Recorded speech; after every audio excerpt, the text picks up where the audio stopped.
Então vamos lá, nós vamos falar sobre as 7 igrejas do Apocalipse, né? Que são cartas que Jesus mandou ali no final do primeiro século. Ele mandou 7 cartas para as 7 igrejas. E quando ele mandou essas 7 cartas, elas foram escritas por João, o apóstolo João, aquele terceiro apóstolo, né? Pedro, Tiago e João. Esse João foi quem escreveu o Apocalipse. A revelação é de Jesus Cristo, mas a autoria, né, podemos dizer assim, quem escreveu foi João, o homem que estava preso ali na ilha de Patmos. Ele escreveu o livro de Apocalipse. E é normal as igrejas acreditarem hoje, né, que o assunto nas 7 cartas do Apocalipse é ir para o céu ou não ir para o céu, né? Jesus fala no final de cada carta dizendo assim: ao que vencer vai receber isso. Então as pessoas pensam, não, essa pessoa venceu, ela vai para o céu, né? Só que o que nós vamos entender a partir de hoje aqui, né, a partir de agora, é que em momento nenhum ir para o céu estava em questão ali nas 7 cartas. Todos os membros das 7 igrejas, todos eles, só porque eles já são das 7 igrejas, eles já são salvos, membros genuínos, né? Porque tem pessoas que frequentam igrejas e não são salvas, né? Mas toda pessoa que ela é verdadeiramente um membro da igreja de Jesus, seja de qualquer uma das 7 ali, só tem como você ser parte da igreja se você for pelo menos salvo, né? Então, se você não for pelo menos salvo, não tem como Jesus chamar você de igreja, né? Não tem como Jesus olhar para você e dizer aquilo que ele espera de você, porque Jesus ele só tem uma expectativa nas pessoas que são salvas, porque elas creram nele, receberam o Espírito Santo. A partir de então, Jesus começa a ter uma expectativa nessas pessoas, né? Jesus começa a ter ali um desejo, uma instrução para dar para eles, porque não faz sentido Jesus dar uma instrução para pessoas que não são nem salvas, né? Não faz sentido Jesus dar uma instrução para pessoas que não têm o Espírito Santo. É como você pedir para um cego ver, é como você pedir para um aleijado andar, correr. Se ele não tem a condição, não posso cobrar dele, né? Então Jesus ele jamais iria cobrar qualquer coisa de uma pessoa que não tem o Espírito Santo. O único convite de Jesus para quem não é salvo é: vinde a mim, todos vós que estáis cansados e sobrecarregados, e eu vos aliviarei. Isso está lá em Mateus 11, 28, e também está lá em João 7, 38. Vinde e bebei de graça da água da vida. Está entrando novamente o pessoal aí que tinha saído aí, ó. Ó o Alan aí, Cebola, a Nilda. Vai entrando aí, gente. Vai convidando pessoas aí, porque eu estou bem no iniciozinho aqui ainda da live.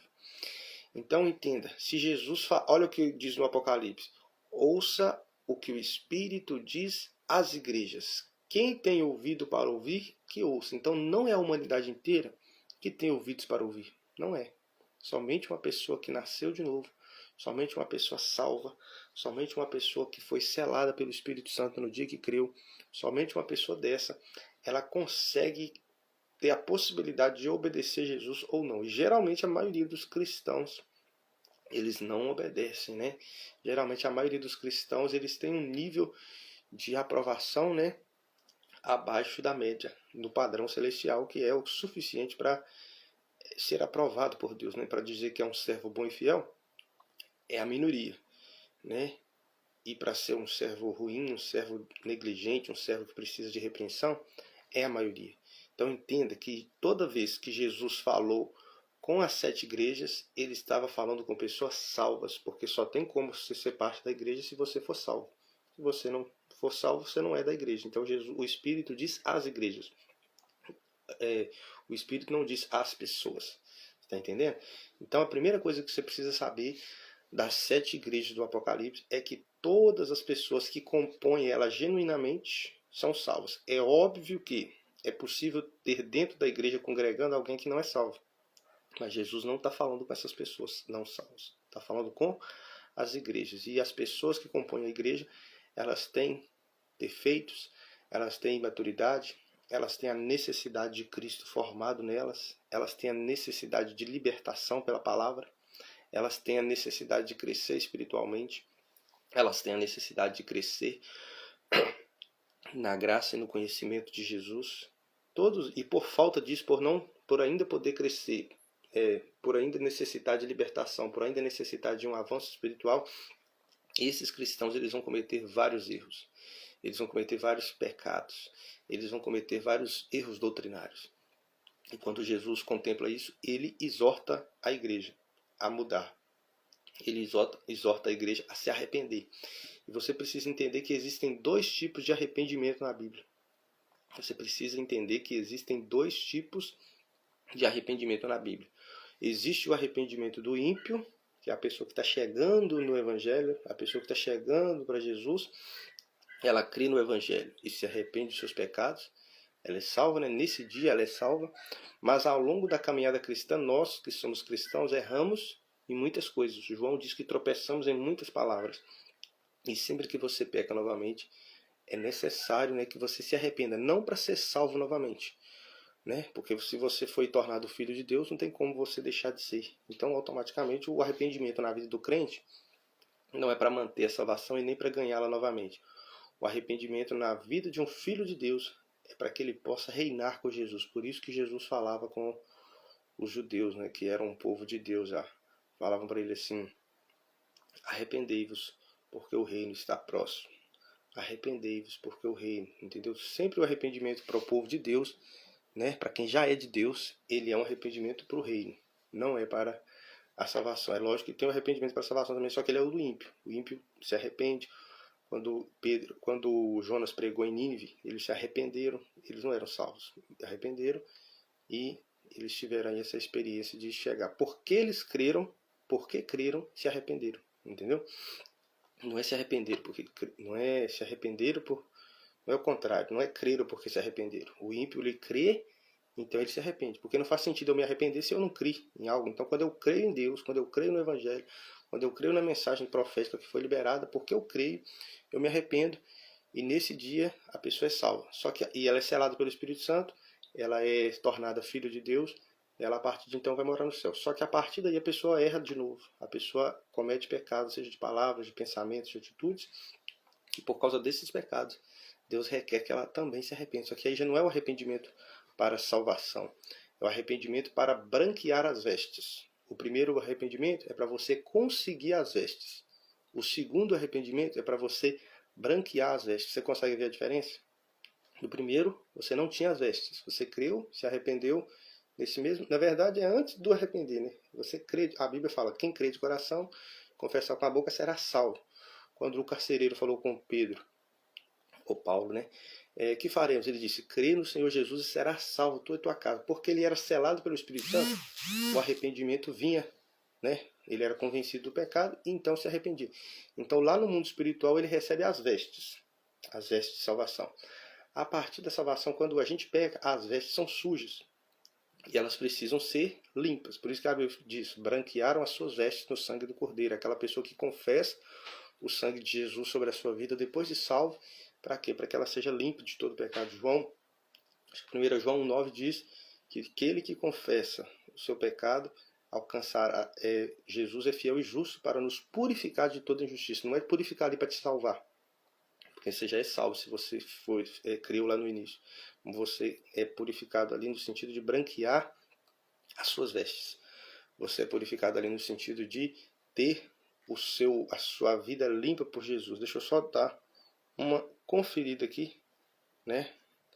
Se as pessoas estão conectando. Temos aí a Ana, a Cida Santos, Mega Salão de Beleza. Então nós vamos continuar aqui e eu quero pedir que você entenda que todos os cristãos das igrejas do Apocalipse, eles são salvos, né? Se alguém lá no meio era joio, Jesus não estava falando com ele, porque eles eram todos cristãos. E também sempre que Jesus fala na segunda pessoa, ele está falando com pessoas salvas. Por exemplo, ele fala: vocês têm que arrepender, vocês caíram, vocês abandonaram o primeiro amor. E essas pessoas eram salvas. E quando elas abandonaram o primeiro amor, ainda eram salvos, porque nós não somos salvos porque nós amamos a Deus. Nós somos salvos porque Deus amou o mundo. E todo aquele que crê é salvo. Agora, se você amar a Deus, você vai fazer a vontade de Deus, né? Segundo, lá em Apocalipse fala que ao que vencer vai ser dado isso ou aquilo. As pessoas pensam que está falando de salvação. As pessoas pensam que está falando que é de ir para o céu. Só que nós, os cristãos, não vamos para o céu porque nós vencemos. Nós vamos para o céu porque Jesus venceu. O que Jesus venceu? Ele fez a vontade de Deus para a vida dele Então, quer dizer que ele venceu. E visto que ele fez a vontade de Deus para a vida dele, ele venceu. Nessa obediência dele, nós somos salvos. Só que Deus ele tem uma vontade para nós também. Se nós quisermos vencer, Jesus diz, ao que vencer, nós temos que fazer a vontade de Deus para nós também. Entendeu? Então não adianta só Jesus fazer a vontade dele para você reinar com ele. Para você, ele fez a vontade de Deus para a vida dele, você crê salvo. Se você quiser reinar com ele, você também tem que fazer a vontade de Deus para a sua vida, que é diferente da de Jesus muitas vezes, em muitos aspectos. Né? Em alguns é igual, mas em outros é diferente, entendeu? Então, esse é o segundo ponto. Sempre que Jesus fez exortações para as igrejas do Apocalipse, o objetivo não era levá-los a ir para o céu, porque eles já eram salvos. O objetivo é levar eles a se arrepender, clamar, confessar o sangue de Jesus para que fossem branqueadas as suas vestes. Segundo, quando Jesus fez elogios para as igrejas, dizendo parabéns, tenho visto as suas obras, tenho visto o seu trabalho, tenho visto a sua perseverança, ele não estava querendo dizer assim, olha, agora eu vi, agora você vai para o céu. Não, ele estava querendo dizer, agora eu estou confirmando que por causa desse comportamento, por causa dessa atitude, por causa dessa postura, vocês vão ser aprovados para reinar comigo durante no mínimo 1000 anos, ou seja, vocês vão herdar o reino. Herdar o reino, entrar no reino, todas essas expressões, elas são sinônimos, né, de herdar, de reinar com Jesus, não é ir para o céu. Todo cristão vai para o céu, mas nem todo cristão vai herdar o reino, porque o reino não é no céu. O reino de Deus, que está ali para ser dado, vai acontecer sobre a terra e as pessoas regerão as nações com Jesus durante o milênio. Próximo ponto, as 7 igrejas do Apocalipse, elas podem ser interpretadas de 3 maneiras. As 7 igrejas, Éfeso, Esmirna, Pérgamo, Tiatira, Sardes, Filadélfia e Laodiceia, elas podem ser interpretadas de 3 maneiras. A primeira é que tinham 7 cidades na Ásia Menor, durante o tempo ali do final do primeiro século. Do final do primeiro século, tinham 7 cidades na Ásia com esses 7 nomes que Jesus usa para as igrejas. E a característica que Jesus, e como naquela época não tinha as denominações, né, todos os crentes de uma cidade eram chamados de a igreja de tal cidade, a igreja de Marilac, a igreja de Governador Valadares, a igreja de Belo Horizonte. Não tinha essa coisa de placa, era a igreja da cidade. Então esses 7 nomes, Éfeso, Esmirna, Pérgamo, Tiatira, Sardes, Filadélfia e Laodiceia, são 7 nomes de cidades, e todos os crentes de cada cidade compunham aquela igreja, entendeu? Então, saiba que existiam 7 cidades na Ásia Menor com esses 7 nomes, e o que Jesus disse se aplica a cada uma delas. A segunda maneira de interpretar as igrejas é que, ao longo da história, uma delas prevaleceu no seu crescimento, na sua exponencialidade, no tanto que foi usada por Deus, no tanto que cresceu, no tanto que foi proeminente, né? Então a primeira, da época de Jesus até o primeiro século acabar, foi a de Éfeso, que a Bíblia chama de a igreja ali apostólica, né? Eles estavam ali e eles tinham essa clareza, né? Então, entenda que a igreja do ano 0 até o final do primeiro século, a que mais prevaleceu como igreja foi a de Éfeso, né? Por mais que todas as outras também existiam naquela época, mas existiam também, mas a que prevaleceu era a de Éfeso. Do ano 100 até o ano 312, a que prevaleceu foi a segunda, que é a de Esmirna. A palavra Esmirna significa mirra. Por que o nome dela é mirra? Porque durante o ano 100 e o ano 300, a igreja foi muito perseguida durante o império ali aqueles homens ali que vieram, Domiciano, quem foi que mandou matar João na ilha de Patmos, Tito, os imperadores, eles perseguiram grandemente a igreja. Então, quando os cristãos eram mortos, eles eram embalsamados com a mirra. Por isso que a palavra Esmirna significa mirra, né? Por causa dessa mirra que era usada para embalsamar os cristãos que morriam, né? Embalsamava todo mundo que morria, né? Mas esse nome fala de perseguição, dessa mirra, e eles também, quando morriam, eles eram como uma oferta suave que subia às narinas de Deus com o cheiro da mirra, né? Entenda que eles eram perseguidos e eram mortos. A terceira igreja, que é a igreja de Pérgamo, a palavra Pérgamo significa casada. Então foi quando ali no ano 313 teve o concílio de Nicéia e a igreja se casou com o mundo, se casou com o Estado, com o governo, né? Então Pérgamo significa casada. Então quando no concílio de Nicéia Constantino supostamente se converteu, ele falou, não, agora ninguém persegue mais os cristãos porque o cristianismo é a religião do Estado, né? O Estado agora está casado com a igreja. Isso foi muito ruim para a igreja porque nunca foi da vontade de Deus a igreja casada com o Estado nesse nível, né? A ponto do Estado proibir as outras religiões, né? Porque o próprio Constantino dizia, não, a verdade é isso. Só que há dúvidas, né, se a conversão dele foi verdadeira, né? Porque ele procedeu de maneira muito equivocada em muitas coisas, então há dúvidas se ele realmente se converteu mesmo, né? Aí do ano 300 até o ano 600, essa igreja de Pérgamo ela foi ganhando força, foi ganhando força, foi ganhando força. Só que chegou uma hora que o casamento entre o Estado e a igreja, a parte do Estado ficou mais forte. E aí dominou e sucumbiu aquela parte espiritual da igreja e ficou só a parte política mais forte. Foi então que se estabeleceu a igreja de Tiatira, no ano 600. E a igreja de Tiatira, ela significa sacrifício contínuo. E ela se refere, historicamente, né, que ela durou do ano 600, prevalecendo, né, do ano 600 até o ano 1517, ela é a igreja católica, né? A igreja apostólica, católica, apostólica romana é a igreja de Tiatira. Por quê? Porque ali é o Estado dominando geral. Não é mais um casamento onde a igreja tem uma parte, o Estado tem uma parte igual, né? Não, ali já era o Estado suprimindo a igreja. Já se refere também àquela palavra parábola onde a mulher igreja, né, lança a medida de farinha, a medida de fermento nas 3 medidas de farinha. Está falando dos falsos ensinos religiosos que a igreja de Tiatira, né, os homens ali da liderança da igreja de Tiatira colocaram dentro da igreja. As 3 medidas de farinha são o Pai, o Filho e o Espírito Santo. Mas como eles colocam o fermento, as coisas acabaram perdendo o seu poder espiritual, né?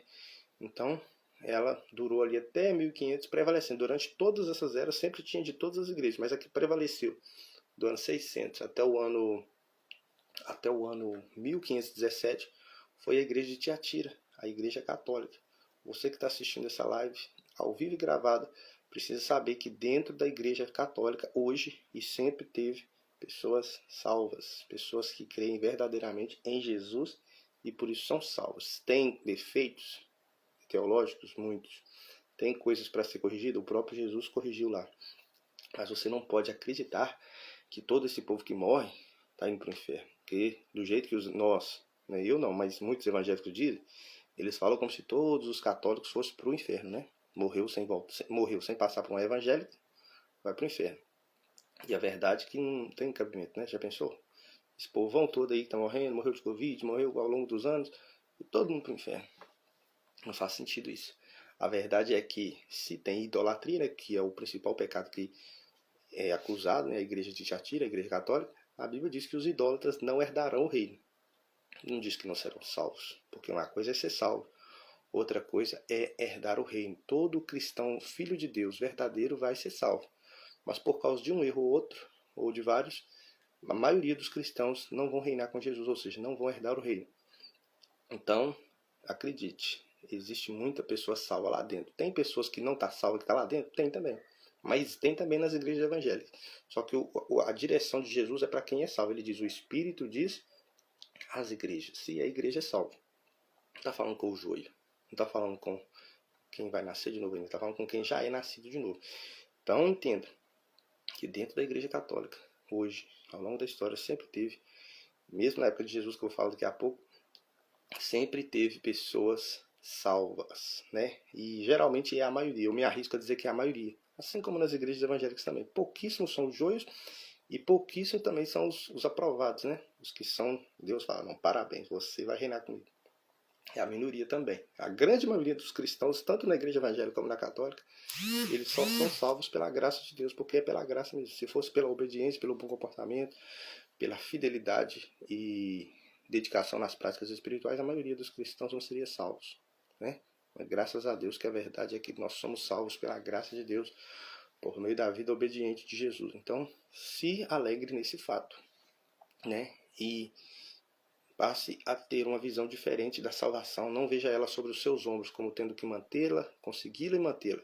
Seja conquistado pela graça de Deus, crendo que Jesus te salva graciosamente para que você possa então, a partir da salvação, você possa buscar o reino de Deus, você possa praticar as obras que Ele criou para você praticar, e você possa servir as pessoas com seus dons e talentos. Quando você o faz, você está buscando em primeiro lugar o reino de Deus. E a promessa de Deus é que as outras coisas elas serão acrescentadas, né? Então, só para finalizar, a igreja de Tiatira é a católica. Dentro da igreja católica, há salvação. Pode ser vantagem uma pessoa sair da igreja católica e ir para uma evangélica? Pode ser muita vantagem, porque o nível de instrução que você recebe numa igreja evangélica, comparado com uma católica, geralmente é melhor. Ainda que não seja tão elevado como eu estou te falando aqui e nós estamos falando nas últimas lives. Mas um católico sai dali, vai para a Assembleia, para a Quadrangular, para a Batista, se tiver um pastor sério, vai para a nossa igreja do nosso nome, né? Ministério de Restauração Rei Jesus, para a Universal, para a Mundial. Geralmente ele vai para um nível melhor. Ele abandona a idolatria das imagens, pelo menos, né? Porque alguns abandonam a idolatria das imagens e começa a idolatrar o pastor, começa a idolatrar o cantor, começa a idolatrar a denominação e também a idolatria, né? Mas é vantagem. Estou dizendo que o católico pode ser salvo crescendo, morrendo dentro da igreja católica? Pode. Mas é vantagem. Por isso que Deus faz muita transição. Deus convence muitos católicos a saírem da igreja católica e deixarem ela e irem para o evangélico. Para quê? Para ele ser salvo? Muitas vezes não. Às vezes já são salvos. Só deles conseguirem ter esse discernimento de querer melhorar, de querer estudar alguma coisa, já é sinal que o Espírito Santo já está agindo e o Espírito Santo age no coração de quem é salvo. É um propósito deles melhorarem no sentido de herdar o reino, de alcançar a coroa, abandonar os erros doutrinários, viver um evangelho que estuda mais a Bíblia, ter uma noção mais zelosa de santidade, entendeu? E geralmente as igrejas evangélicas são mais ensinam isso com mais ênfase, né? Pelo menos ensinam. Se o povo vive ou não, aí já é outra coisa, né? Aí é cada um. A Bíblia diz que cada um dará conta de si. Mas geralmente a igreja evangélica, quando ela é séria, ela tem um zelo maior com relação tanto às práticas espirituais, a oração, o jejum, estudar a Bíblia, como também, né, a questão da santidade. É batido muito na tecla. Aí cada um no seu dia a dia vê se escolhe obedecer ou não. Mas é vantagem. Então eu já fui da igreja de Tiatira, católica, até os 19 anos. Crismei, fiz a primeira comunhão, crismei, né? Fiz tudo o que tinha que fazer lá até a época que eu estava. Mas em 2009 eu entendi que eu deveria ir para uma igreja evangélica porque a instrução era melhor. Na época eu acreditei que eu estava sendo salvo, né? Porque a gente tinha essa teologia. Mas a verdade é que eu já era salvo, porque eu lembro que quando eu era católico e eu pecava, eu ficava muito triste. E só fica triste que quando peca quem já é salvo. Entenda isso. Só fica triste quando peca quem é salvo. Não existe o ímpio ficar triste quando ele peca. Nem antes o pecado, nem durante, nem depois. Ímpio não fica triste. Filho de Deus fica. E eu já ficava quando eu era da igreja de Tiatira, da igreja católica. Só que apareceu ali a oportunidade, o convite. Fui visitar, gostei da igreja evangélica, que eu vou falar daqui a pouco, e achei melhor. Na época eu ia falar, não, ganhamos você para Jesus agora, você vai para o céu, batiza e tal. E batiza mesmo, tem que batizar mesmo, porque o batismo é isso. É você ter essa consciência que você vai seguir Jesus. Né? Então vamos lá. A de Tiatira, católica. A próxima igreja é a de Sardes. A palavra Sardes significa remanescente, ou saiu para fora. Saiu para fora para ser um remanescente. O que aconteceu com a reforma protestante? A igreja saiu para fora. De dentro da igreja católica, Deus tirou uma igreja. E aquelas pessoas que protestaram contra os erros teológicos da igreja católica. Né? Que tinha que ser salvo, tinha que pagar indulgência, que entendeu? Várias coisas que tinham lá. O bispo, né, na época era monge, Martinho Lutero, ele leu a Bíblia como padre, como católico, ele leu e falou, não, peraí, tá errado, vamos mudar isso aqui, vamos protestar, vamos corrigir. E o pessoal não quis mudar, e eles falaram com ele assim, então você sai para fora. Ele falou, para de protestar. Aí ele falou, não vou parar, porque a verdade é essa, somos salvos pela fé. Aí ele falou, não, tem que pagar a indulgência. Não, a igreja católica é que manda. É que falou, tá falado, não pode questionar não, pode protestar não. Aí o Lutero saiu para fora, ficou sendo protestante. Então a igreja de Sardes é a igreja protestante da Reforma, aquela lá do início, né? Protestante, com esse ar de protestante, né? Geralmente não tem os dons ainda, né? Porque isso vai vir depois. Mas pelo menos a questão teológica eles têm. Aí o que acontece? Lá no ano, a reforma aconteceu no ano 1517. Lá no ano 1750, dali para frente, começaram a surgir homens que, além de crer, de gostar de estudar a Bíblia, gostava de orar muito e jejuar também. Então uma coisa é você ler muita Bíblia, muito bom. Mas outra coisa é você, além disso, você orar e jejuar também, tanto quanto. E aí junta as duas coisas e o que vai experimentar? Mover de Deus espiritual. Porque quando você estuda a Bíblia, você vai aprender teologia. Quando você ora, você vai ter poder. Se você ficar só no poder, você vai ser um pentecostal fanático. Se você só estudar a Bíblia, você vai ser só um teólogo. Agora, quando você une os dois, você é da próxima igreja, que é Filadélfia, né? Que é a pessoa que crê nos dons, crê na palavra e principalmente nas práticas das boas obras. Por isso que a palavra Filadélfia significa amor fraternal. Então, ali do ano 750 até o ano 900, a igreja de Filadélfia...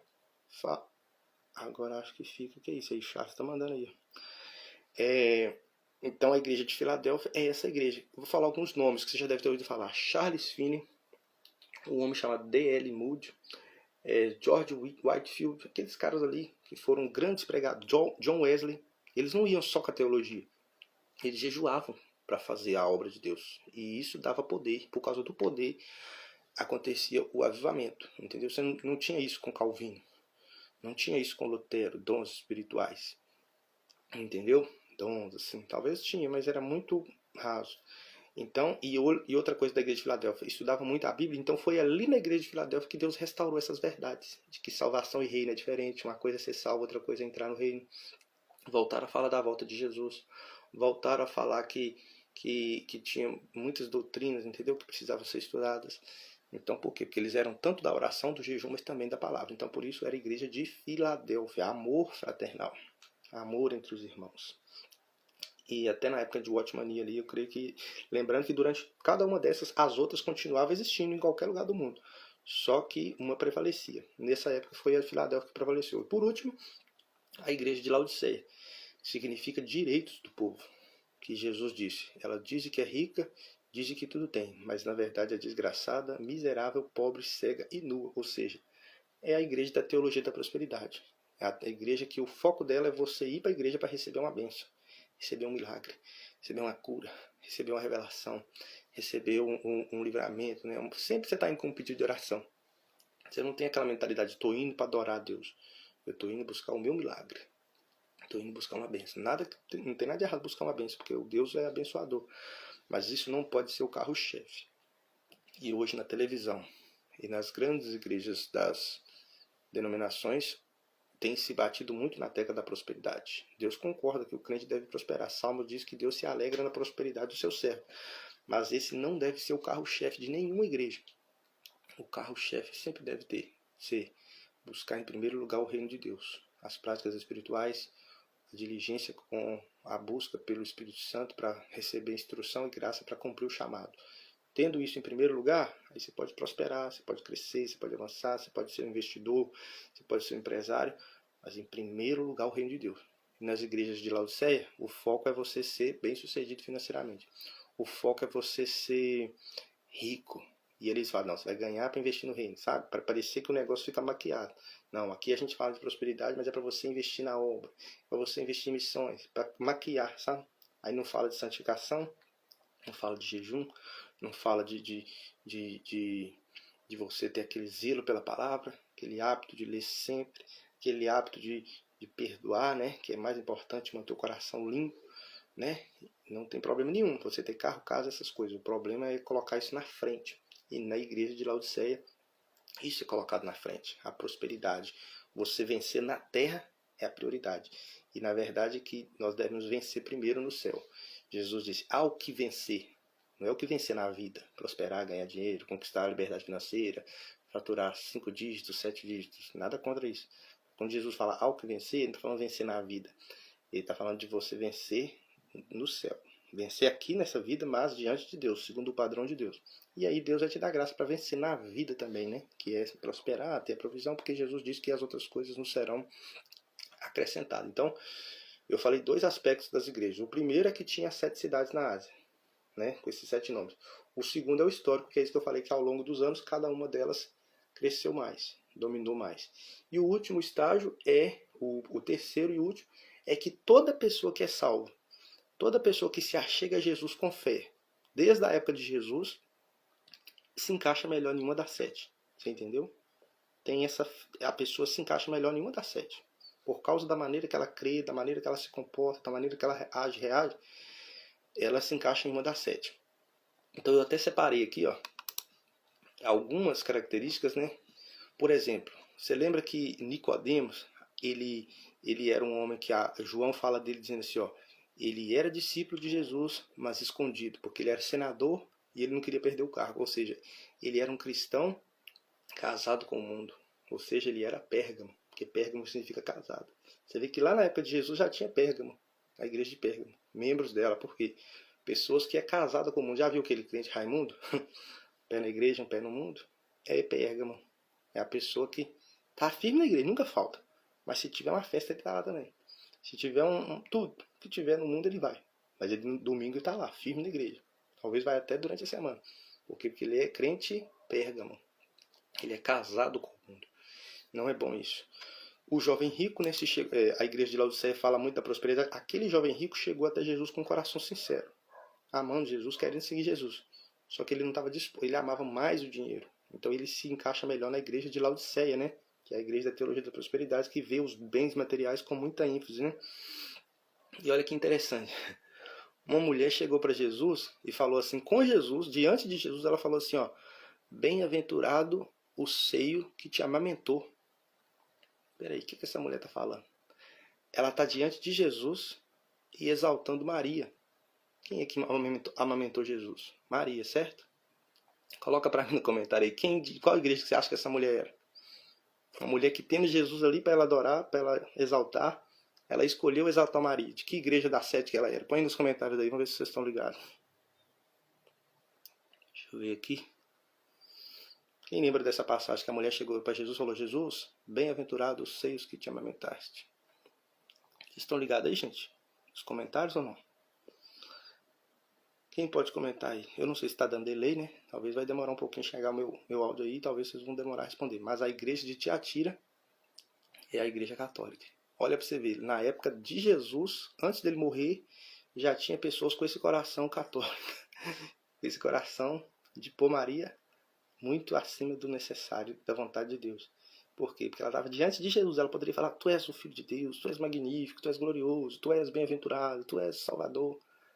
Ela vai diante de Jesus, ali contemplando Jesus, podendo falar para ele uma palavra positiva, e ela escolheu exaltar Maria. Eu falei, gente, aí um dia eu estava orando e o Espírito Santo falou assim, tem 7 tipos de crente. Eu falei, mas na época de Jesus não tinha católico, não. Não, eu falei com o Espírito Santo, falei, não tinha. A igreja católica surgiu depois, 300 anos depois, 600 anos depois.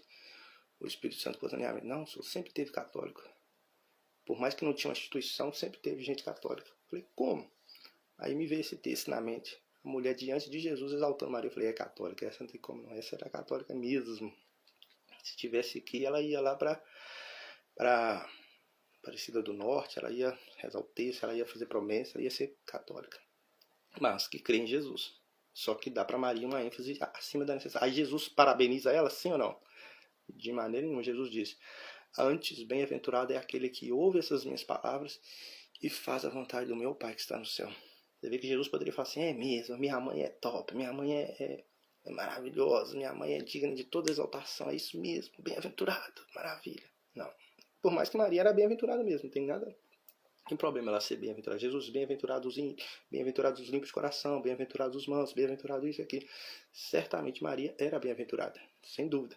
Só que a questão não é se ela é bem-aventurada ou não, a questão é a pessoa exaltar ela diante de Jesus. Você está entendendo? Como é que eu chego para Jesus hoje e falo, ó Jesus, bem-aventurado sua mãe. Não faz sentido, eu tenho que falar com Jesus sobre ele. Eu e ele, não tem como pôr alguém no meio. Sinal que a pessoa tem um coração ali, uma fé distorcida, e essa pessoa é salva, entendeu? Não vai para o inferno porque ela exalta Maria. Não vai para o inferno porque ela tem essa... Ela aprendeu lá desse jeito, então eles vão exaltar Maria até morrer. Quando eles pararem de achar que tem que exaltar, eles vão ser evangélicos. Vão sair da igreja de Tiatira e vão para uma das 3 igrejas, que é a igreja protestante, né? Igreja evangélica, que se encaixa na de Filadélfia, Sardes e Laodiceia. Então, finalizei aqui o que eu tinha para falar antes da... Agora nós vamos ler. Nós vamos ler agora as igrejas. Entendeu? Pronto, isso aqui era só um resumo. Recapitulando, todo mundo das igrejas que era membro das igrejas em espírito era salvo. Quando Jesus repreendeu, não era para ser salvo, já era salvo. Existe o arrependimento do ímpio, né? Quando ele está chegando, ele arrepende. Então ele é salvo. Mas não é para ser salvo que o arrependimento lá do Apocalipse está falando lá. É você que pecar depois que você foi salvo. Você está entendendo? Então nós pecamos hoje, arrepende e confessa. O ímpio está lá no mundo, arrepende também. Só que é dois tipos de arrependimento que produzem uma coisa diferente. Um é causa, o outro é uma necessidade. Entendeu? O ímpio, quando ele crê no evangelho, ele se arrepende, porque ele é convencido. Agora nós, quando pecamos, nós já cremos, não tem mais que crer. Então, quando você se arrepende no mundo, você recebe as vestes da salvação.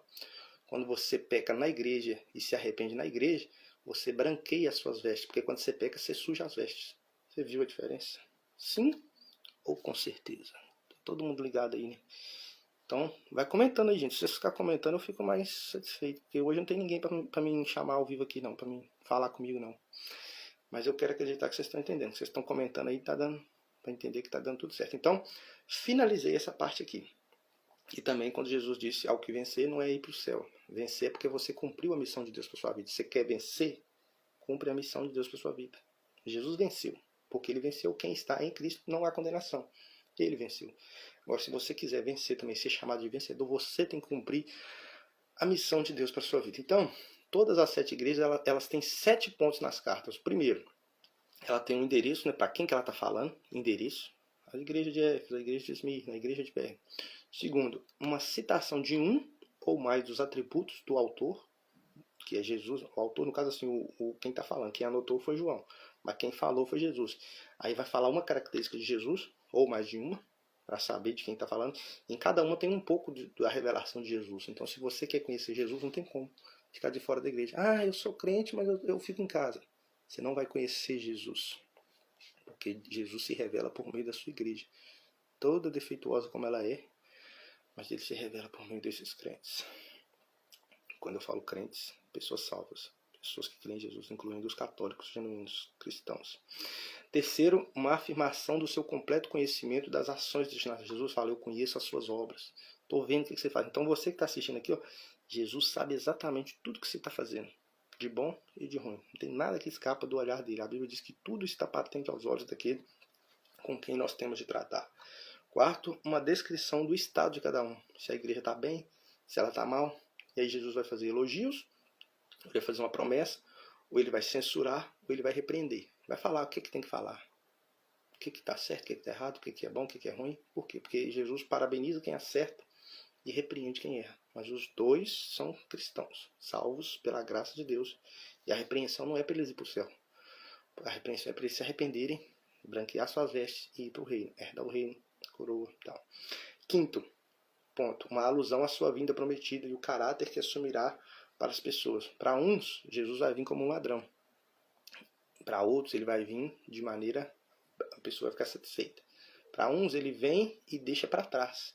Para outros, ele vem e arrebata. Então você tem que saber que o que Jesus fala para um, nem sempre se encaixa para o outro. Às vezes se encaixa, às vezes não. Entendeu? Então você tem que ter essa clareza. Você não pode pegar o que Jesus falou para um crente obediente e querer aplicar na igreja inteira. Não vai combinar, não.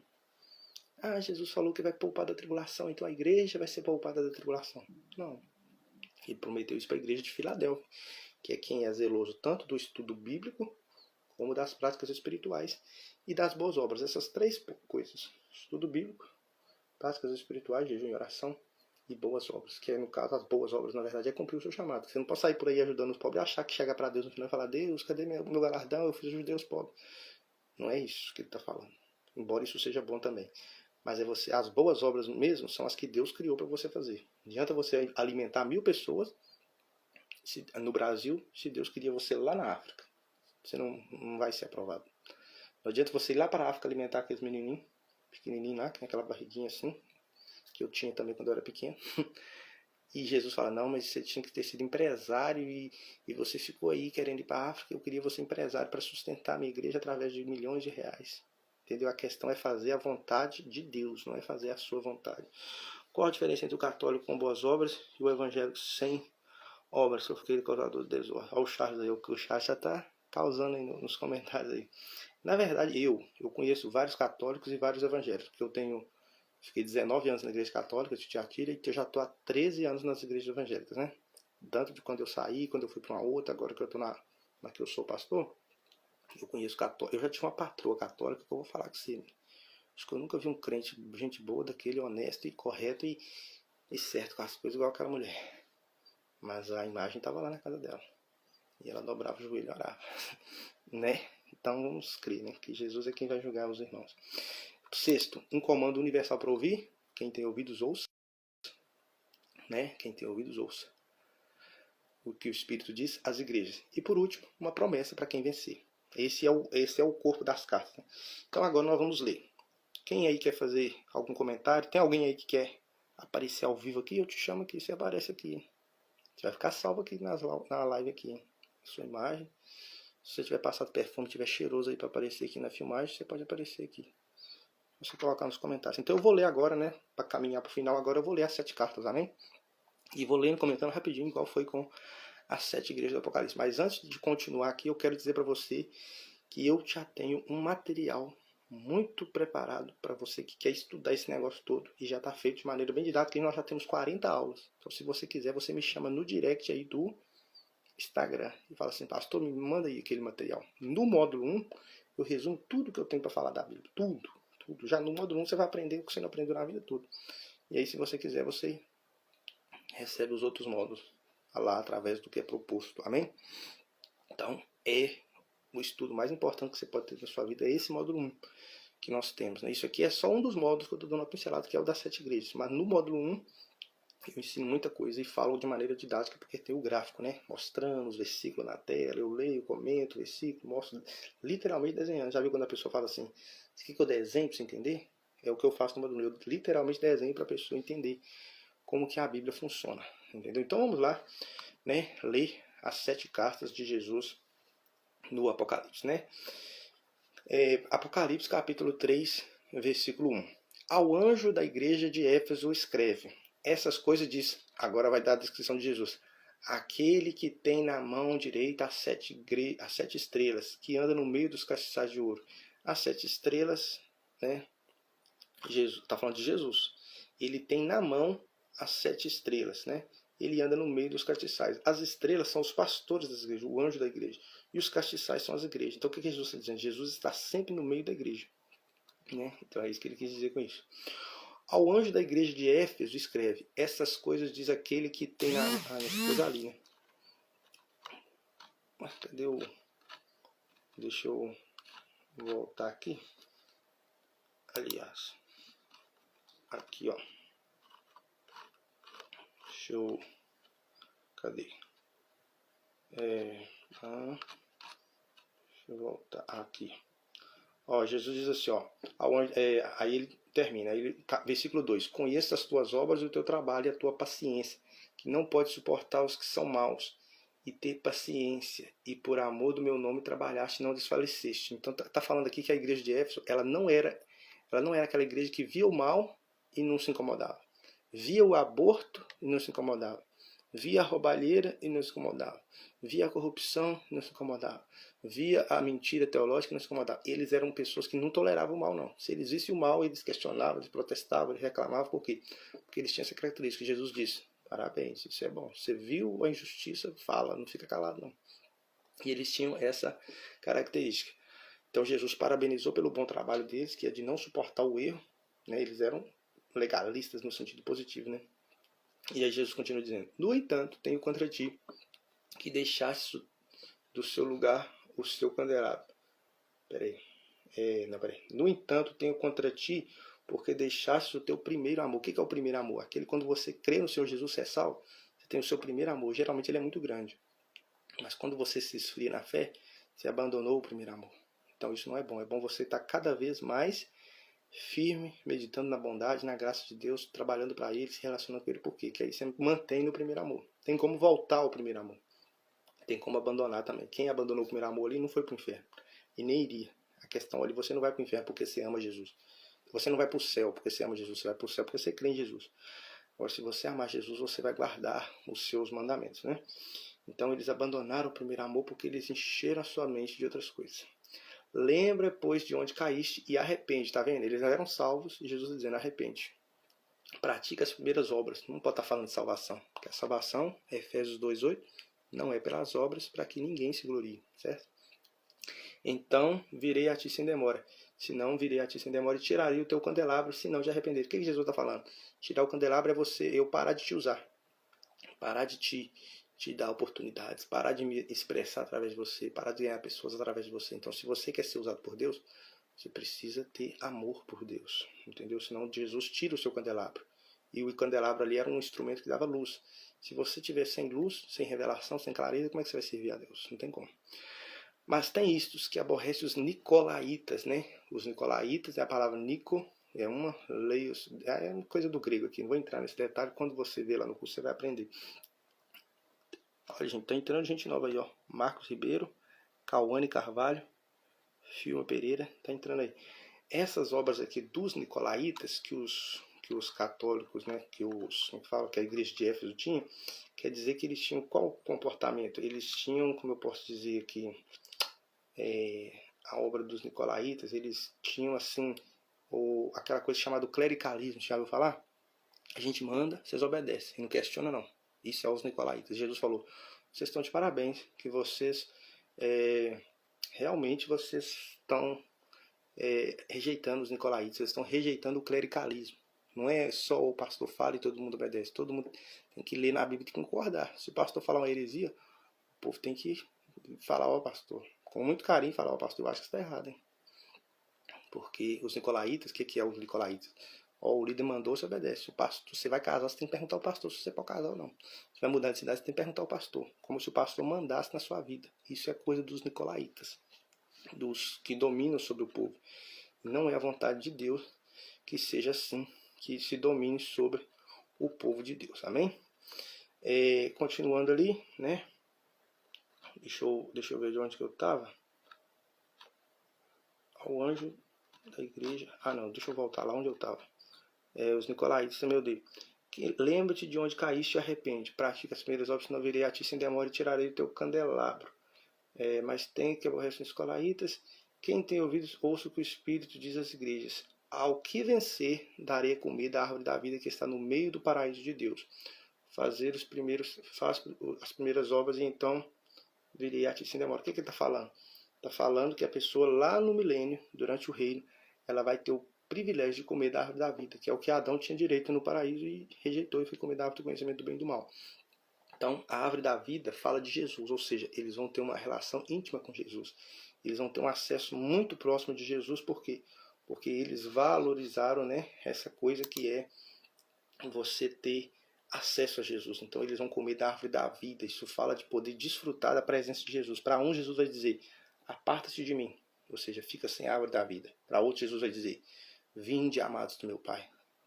Eles vão ter acesso, né, à árvore da vida, né? Então, que você possa desejar desfrutar da árvore da vida. É uma promessa ao que vencer, né? Continuando, Jesus fala, ouça o que o Espírito diz às igrejas, né? Então, essa foi a carta para a igreja de Éfeso, né? A segunda igreja é a igreja de Esmirna. Está escrito assim, ao anjo da igreja de Esmirna escreve, essas coisas diz o primeiro, falando de Jesus, o primeiro e o último, estava morto, está vivo. Então, o que Jesus está querendo dizer? Ele está falando da imortalidade de Jesus. Ele estava no princípio e no fim. Ele era o primeiro e o último. Está falando da sua eternidade. É um atributo de Jesus, que ele é eterno. Entendeu? A sua eternidade.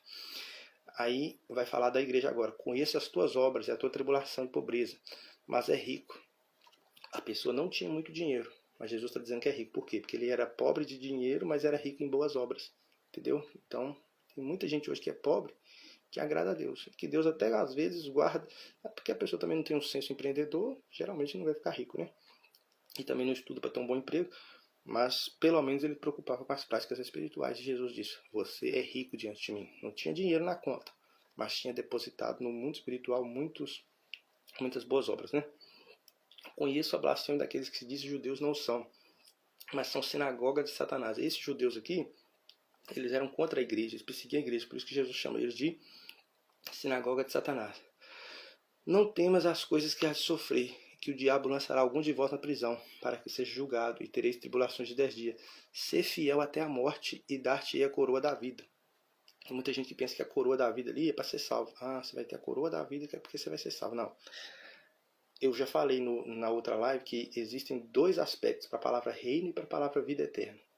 Tanto presente como vindouro. Por exemplo, Jesus nos deu o reino presente. Durante o milênio nós vamos herdar o reino futuro. Quando você é salvo agora, você recebe a vida eterna. Quando você for reinar com Jesus, você herdará a vida eterna. É um sinônimo. Então a palavra vida ali, coroa da vida, é vida eterna. Só que é no aspecto futuro, entendeu? Tem o aspecto presente. Quem tem Jesus tem a vida eterna. Quem é salvo, minhas ovelhas, eu lhes dou a vida eterna. Só que Jesus também fala, herdará a vida eterna. Está falando de outra coisa diferente. É a mesma palavra, dois aspectos. Quem é salvo agora tem o reino. Quem for fiel a Jesus, herdará o reino. É duas coisas diferentes, entendeu? Você tem que entender isso. Então a coroa da vida aqui é vida eterna. Só que é no aspecto vindouro. Reinar com Jesus. Quem tem ouvidos, ouça o que o Espírito diz. Ao que vencer, não será ferido, não receberá o dano da segunda morte. Então tem três tipos de crente. O que vence, o que não vence, mas é só salvo. Aliás, três tipos de crente, não, três tipos de pessoas. O que vencer, o crente que não vencer e a pessoa que é ímpio, não é salvo. Três, ó. Vencer, ser só salvo e o ímpio, que não é nem salvo. Esse aqui, ó, ele vai vencer, ele não sofrerá o dano da segunda morte. Esse aqui, ele sofrerá o dano da segunda morte. E esse aqui vai sofrer toda a segunda morte, vai experimentar a totalidade dela, porque ele vai ser lançado no fogo eterno. Eternamente ele vai ficar lá. E esse aqui será salvo, todavia, como pelo fogo. 1 Coríntios 3,15. O fogo ali vai causar o dano da segunda morte. E esse aqui, porque ele vai vencer, não sofrerá o dano da segunda morte. Ou seja, ele não vai ter nada de ruim para ele. Porque ele já passou coisas ruins, ele já foi perseguido até a morte. Às vezes não chegou de morrer, mas foi fiel a Deus. E Jesus vai poupá-lo aí de passar por mais tribulações, porque ele já passou tribulação suficiente, né? Então agora nós vamos ler aqui. Ao anjo da igreja de Pérgamo escreve: essas coisas diz aqueles que têm a espada afiada de dois gumes. O que é a espada afiada? A espada é a palavra. Então, dois gumes. Ela fala o que é certo e ela fala o que está errado. É esse que é a espada. A espada é a palavra de Deus. Por que ela é de dois gumes? Porque ela corta de dois lados. Ela fala quando você acerta e ela fala quando você erra. Jesus não fica jogando. Se você errou, ele vai falar, você errou. Se você acertou, ele vai falar, você acertou. Suas obras, boas obras. Está pecando? Idólatra. Está pecando? Mentira. Está pecando? Arrepende. Viu? Nós temos que ter esse mesmo pensamento. Se alguém está errando, nós temos que falar, está errado. Se alguém está acertando, temos que falar, está certo. Tem gente que vê os homossexuais morando junto, querendo viver homossexual e fala, não, irmão, você tem que ser feliz. Ou seja, você não está falando a verdade. Ele tem que ser feliz, ele tem que arrepender e buscar em Deus graça para ser liberto. Amém? Então vamos lá. Aí ele já se apresentou, né, como aquele que tem a espada de dois gumes. Eu conheço suas obras, que você mora onde é perto do trono de Satanás, que você mantém o meu nome e não negou a minha fé. Ainda nos dias de Antipas, minha fiel testemunha, meu mártir, né, que foi morto entre vocês, onde Satanás habita. Mas eu tenho algumas coisas contra vocês, porque vocês têm aqueles que têm a doutrina de Balaão. O que é a doutrina de Balaão? É você levar o povo a tropeçar, falando que o que é pecado não é pecado. Falando para eles que está tudo bem pecar. Tem gente que pensa que eu falo isso. Nunca falei. Eu sempre digo, tem consequência quando peca. Mas também não posso dizer que a consequência é ficar sem salvação, porque não é verdade. Então a doutrina de Balaão é isso. O Balaão, lá na época da Bíblia, ele fez o povo de Deus tropeçar. Ele levou eles a prostituir, levou eles ao engano. Então, eu tenho que falar a verdade. A salvação é pela graça? Verdade. Mas se pecar, perde a salvação, não perde. Mas tem consequência, tem ações de Deus, perde a coroa, perde a intimidade com o Espírito Santo. Deus vai te açoitar, às vezes a varinha de Deus para te açoitar é o diabo. Tem que falar da consequência do pecado. Tem igreja agora que são as da hipergraça, que elas não falam da consequência. Parece que eles têm medo de falar que Deus pesa a mão, que Deus açoita, que Deus disciplina. Parece que é pecado falar que Deus faz alguma coisa ruim com o crente. Só que eu falo. E o crente pode até morrer. A morte é uma das disciplinas. Morre salvo, mas não é. Poderia viver mais, né? Então vamos lá, que ensinou Balaque a colocar pedras de tropeço diante dos filhos de Israel e comer coisas sacrificadas aos ídolos, né? Ou seja, cometer fornicação espiritual. Ou seja, viver o evangelho de maneira profana. Entendeu? Quem ensina isso está cometendo a doutrina de Balaão. E vocês também têm aqueles que têm as doutrinas dos nicolaítas, que eu também odeio, né? Que Jesus está dizendo, vocês também tem gente aí que fica achando que manda na vida dos outros. A igreja de Pérgamo tinha isso, o povo queria mandar na vida dos crentes. Jesus falou, eu odeio isso, os crentes não é para ser mandados, os crentes têm que ser instruídos. Você não consegue vigiar o crente, você tem que instruir ele na palavra e leva ele a amar Jesus. E aí lá no seu secreto ele não vai pecar porque ele ama Jesus. Você ficar mandando, cobrando, punindo, fazendo isso e aquilo, não dá certo. Nunca funciona. As igrejas mais legalistas do Brasil são as que mais têm escândalos de corrupção, de adultério, não sei o quê. Por quê? Porque para mas vida de pecado após conhecer a verdade é apostasia. Então, na sua visão, quem apostata continua salvo. Ó, a Brenda, e a Brenda já está começando a questionar. Isso aí, Brenda, tem que questionar, tem que perguntar. Não vou responder isso aqui agora. Brenda, o que acontece? O que é uma pessoa que apostata? É a vida de pecado consciente por escolher viver no pecado. Então, vamos entender. Você foi salvo, você se tornou filho de Deus. Tem como deixar de ser filho de Deus por alguma coisa que fizer? Você tem não sei se você tem filho, se você com certeza você é filho de alguém. Você consegue fazer algo muito grave e deixar de ser filho dos seus pais? Você não consegue. Vai ter consequências? Vai. Principalmente se a gente for pequeno, né? O pai bate, açoita, bate. Então, quando você peca mais, a sua mente vai cauterizando. Quando você peca ainda um pouco mais e o Espírito Santo te convence, você não para, você é salvo. Aí ele te convence, você não para, você vai cauterizando mais. E aí chega um ponto que você perde completamente a sensibilidade, até para parar de pecar. Mas você foi tornado filho de Deus lá no início. E aí vai acontecer com a pessoa que você colocou aí, apostatou. Tem muito pastor, você vê na televisão, o jeito que eles pedem oferta é um jeito agressivo demais. Você fala, gente, esse cara não tem noção, não. Esse cara não tá vendo que ele vai perder gente, que o povo vai ofender, que o povo vai ficar triste do jeito que ele falou, vai sair da igreja. Mas por que ele não consegue ver que ele está errado? Porque por mais que lá no passado, aos 40 anos atrás, 30, ele já foi salvo, se tornou filho de Deus, foi pecando ali, pecando aqui, errando, acertando, errando, e o Espírito Santo falou, não, está errado. E ele foi preferindo ganhar o dinheiro, ganhar a popularidade, a mente foi cauterizando e ele apostatou, né? Ele foi salvo pela fé, mas ele teoricamente apostatou da fé. Só que a pergunta que eu te faço é, ele deixou de ser filho de Deus? Não deixou. Então, quanto mais você peca, mais você é cauterizado na mente. E só Deus consegue saber quem é um filho dele que está cauterizado, apostatado, e uma pessoa que é filho do diabo. Nós não conseguimos saber. Você vê os dois pecando e você pensa, deve ser do diabo. Só que Deus sabe que tem pessoas que estão lá pecando, e que são filhos dele apostatados. E Deus disciplina eles. Geralmente, o filho de Deus, quando ele peca, ele é disciplinado. O do diabo não é disciplinado de maneira nenhuma. Então você vê uma pessoa que prostitui, mente, rouba, faz, e a vida dele é um mar de rosa, uma maravilha, provavelmente não é um filho de Deus. Ou então é um filho de Deus que Deus está dando tempo a ele para arrepender. Mas se você souber que é de vários anos, provavelmente não é um filho de Deus. Agora tem filho de Deus que virou morador de rua. Por quê? Porque pecou, a mente cauterizou, apostatou e teve que vir sobre ele uma disciplina de Deus. A maioria dos moradores de rua são filhos de Deus. Estou te afirmando em Deus aqui. Ó. A maioria dos moradores de rua, dos loucos nos hospícios, gente que era normal. Era normal. Não estou falando de gente que já nasceu louco. A maioria das pessoas que eram normais, de boa, vivia tranquilo e ficou louco, a maioria era filho de Deus. A maioria das pessoas que já viveram bem em sociedade, tinham um emprego, tinham uma vida e virou morador de rua, a maioria eram filhos de Deus. São filhos de Deus. E são ainda, né? E são salvos ainda. Por que isso acontece? Porque eles erraram, pecaram, o Espírito Santo falou, eles não corrigiram, a mente foi cauterizando e eles apostataram.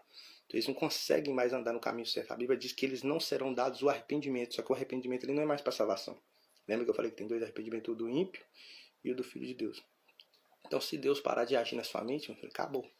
Você não vai mais conseguir se arrepender. E aí você vai morrer no estado que você está. Só que como Deus é justo, ele vai te disciplinar. E aí você vai ser disciplinado nessa vida e vai morrer salvo. E lá no milênio você também vai ser disciplinado. Muitos açoites, poucos açoites, o servo que sabia a vontade do seu Senhor e não fez. Muitos açoites, o que sabia, não sabia e fez coisas dignas de açoites. Vai ter poucos açoites, mas é muito açoite. Você vê uma pessoa que a vida dela está um inferno, assim, uma tribulação que ninguém consegue ajudar, provavelmente é um filho de Deus. Vou repetir. Se você vê uma pessoa que a vida dela está arrebentada, assim, destruída, e não tem nada que consegue ajudá-lo, ninguém nem socorre financeiramente, nem a saúde, nada, é um inferno, é só destruição, é só derrota. Provavelmente é um filho de Deus que está sendo açoitado. Provavelmente. Entendeu? Então vamos continuar. O que eu estava lendo? Aí Jesus disse, arrepende-se. Então virei a ti quickly, rapidamente, né? E vou lutar contra você com a espada da minha boca, ou seja, através da pregação da palavra. Aquele que tem ouvido para ouvir o Espírito, ouça. Ao que vencer, eu vou dar a comer do maná escondido, e darei uma pedra branca e um novo nome escrito nela. Essa pedra branca está falando da pessoa que vai vencer, né? A pessoa que foi aprovada. O que é a pedra branca? É dizer que você está quites, está zerado, você está em paz, você pode entrar no reino. Quites. O novo nome é porque você vai casar com Jesus, e quem casa tem um novo nome, né? Então, essa pessoa vai ter um novo nome. E vai comer do maná escondido, que representa Jesus, ou seja, vai ter intimidade com Jesus. Jesus não vai dizer para você, aparta de mim. Jesus vai dizer, bem-vindo no reino, né? Essa palavra aparta de mim é no reino, viu? Não é na eternidade, não. Jesus não fala para os perdidos assim, aparta de mim, não tem. Por mais que eles vão se apartar mesmo, né? Mas Jesus não fala isso para os perdidos, não. Quem julga os perdidos é Deus, não é Jesus. É o Pai, entendeu? Então finalizamos aqui a igreja de Pérgamo. Agora vamos para a igreja de Tiatira, que é a igreja católica, né? Vamos lá. Ao anjo da igreja de Tiatira escreve, essas coisas diz o Filho de Deus. Você vê que na igreja católica Jesus, eles conhecem Jesus como Filho de Deus, né? Tem olhos como chama de fogo e os pés como latão reluzente. Olhos de fogo fala da capacidade de ver tudo certinho e através das nossas intenções. Pés reluzentes fala como bronze, fala do julgamento. Então Jesus julga com justiça. Ele não julga assim errando, você não pode recorrer a alguém, por quê? Porque não tem erro. Falou, tá falado. Aí ele fala para a igreja católica, conheça as tuas obras e a tua caridade. Você conhece alguma igreja que faz mais caridade que a igreja católica? Tem mais orfanato, mais asilo, mais cidade dos meninos, coisas que tem de criança, de jovens, de adultos, tudo que tem de caridade no mundo, quem mais faz é a igreja católica.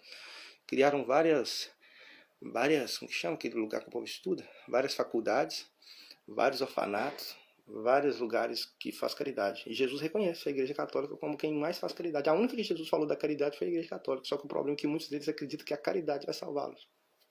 Né? Mistura a fé no negócio, não é que crê tudo errado e nem tudo certo, mistura.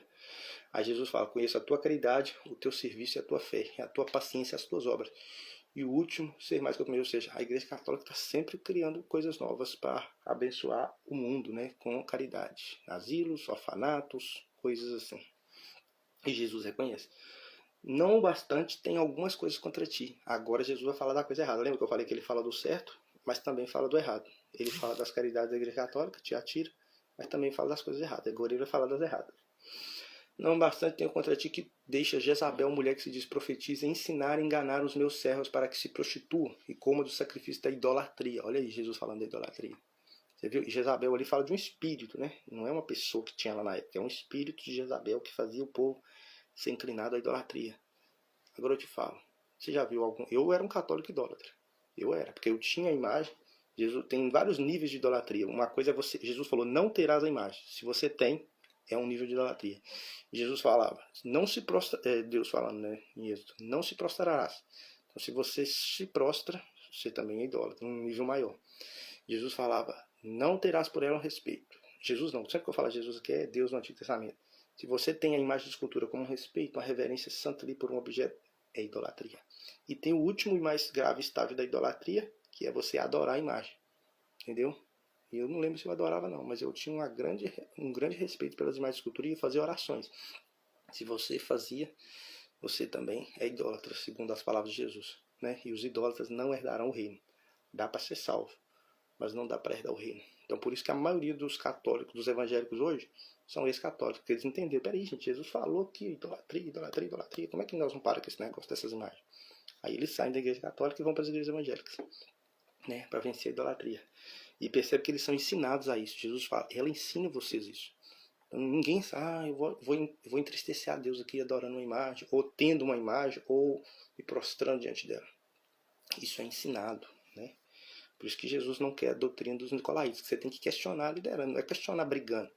Você tem que pensar o que está me falando, o que está me ensinando, o padre, o pastor, quem é, tem que ver. Se falar com você uma coisa absurda, você com respeito e dignidade vai dizer, não, não concordo, não, acho que é assim, te respeito, maravilha, mas não vou me prostrar diante da imagem, não vou fazer procissão, ou o pastor falar alguma coisa, você também rejeita, por quê? Porque você é livre, porque cada um dará conta de si. Você pensou, você fala, não, eu obedeci o pastor, obedeci o padre, Jesus falava, mas cada um dará conta de si.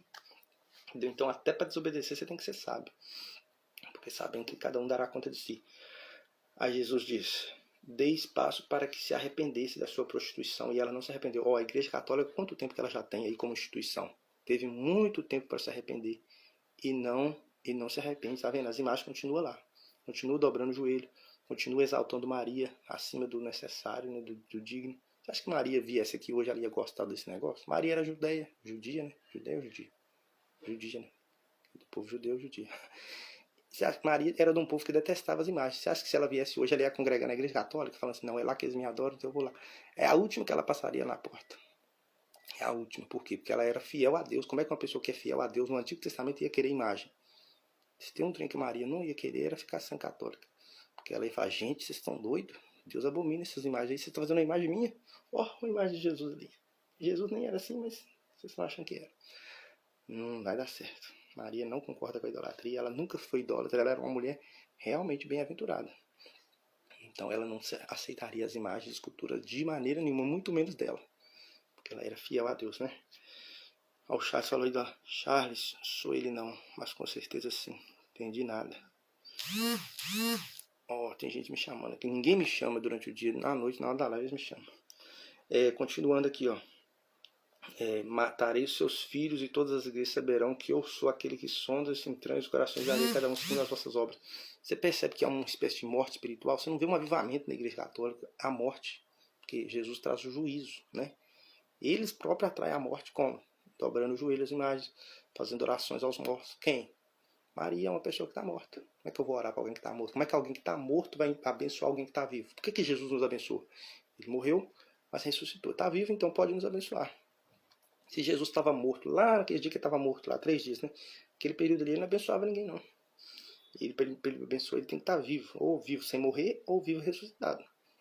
Morto não abençoa ninguém. Maria está morta. Não tem como pedir ela para me abençoar. Sua avó, sua mãe que morreu também não pode te abençoar, não. Então Jesus disse, vamos experimentar a morte. Você vê, não tem nada lá, não tem curas, não tem revelações, não tem libertações, não tem nada, não tem aquela presença de Deus forte que dá de vez em quando nas igrejas. Muito pouco. Por quê? Por causa da idolatria. Jesus vai dizer, mas a vós digo os demais de Tiatira, quantos não têm essas doutrinas. Ou seja, Jesus está dizendo, tem católico lá dentro que tá ligado. Não sai não, por causa do orgulho, por causa da tradição, por causa da família, não sai não. Lá no meio ele fala, não, eu não mexo com imagem não, na minha casa não tem não, aqui na igreja pode ter, na minha casa não tem não. Eu conheço uma católica assim, conheço uma católica que é desse jeito, ela fala assim, não, eu mexo com esse negócio de imagem, não adoro Maria, não faço nada desses temas, eu não saio de lá porque ela falou comigo assim, eu tenho que estar lá para usar, para Deus me usar para orientar ele. Não sei se dá certo isso não, mas enfim, cada um escolhe, né? E não conhece as profundezas de Satanás, os ensinos que vêm da parte de Satanás, né? Enquanto eu falo, não colocarei sobre você nenhum outro fardo. Eu estou dizendo, se você ficar um católico que pratica a caridade, crê em Jesus e rejeita a idolatria, você é top demais. Você é melhor que muito crente. Só que a maioria dos católicos tem pelas imagens. Você está entendendo? Talvez você pense assim, mas eu não sou idólatra. Eu sou católico, mas não sou idólatra. Você não é idólatra só quando você adora a imagem. Jesus disse, não terás. Se você tem, você desobedeceu. Que nome que dá para esse pecado? Idolatria. Não é quando você adora só que você é idólatra, entendeu? Entendeu? Olha o Neto Silveira aí, ó. Então vamos continuar aqui. Jesus prometendo.